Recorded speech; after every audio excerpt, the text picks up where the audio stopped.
Alright everybody, welcome back to the channel and thank you for continuing to support here into 2026. So today we're stopping off here at the highest point in South Carolina, and that's going to be the Sassafras Mountain Observation Tower. It's at its peak just over 3,500 feet, but one of the things that drew me in when I was online kind of researching where I was going was that at the top of this, in the floor of the tower itself, there are lines drawn, and those represent the gap between North Carolina and South Carolina. So you can stand on the gap and you can be in both states at one time, or you can either side. So just something I wanted to film when I knew I was going to be up in this area, but not to mention the views. It's going to be a complete 360-degree view of all the mountains, and being that it's the highest point. So we're going to go ahead and hike up. I will note that this really isn't that much of a hike. I think it's just over 0.2 of a mile from the parking lot to the tower. And there is handicap accessible ramp on the backside of the tower, so you can get up if you're in a wheelchair or using a walker or anything like that. So we're going to go ahead and head up and see what kind of views we find at the top. I want to go ahead and say thank you for everybody coming back and continuing to support, and I will see you guys at the top.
All right, so this is the top of the mountain, Sassafras Mountain Observation Tower.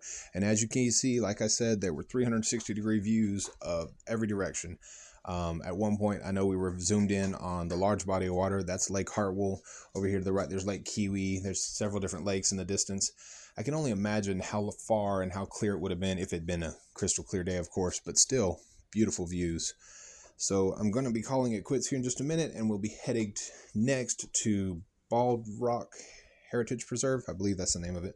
And I'll definitely be using the drone there.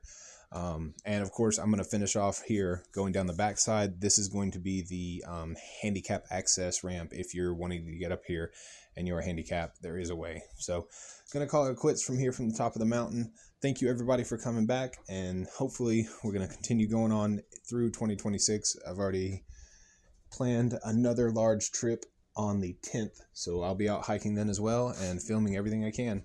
You guys have a great week, and I will see you next time.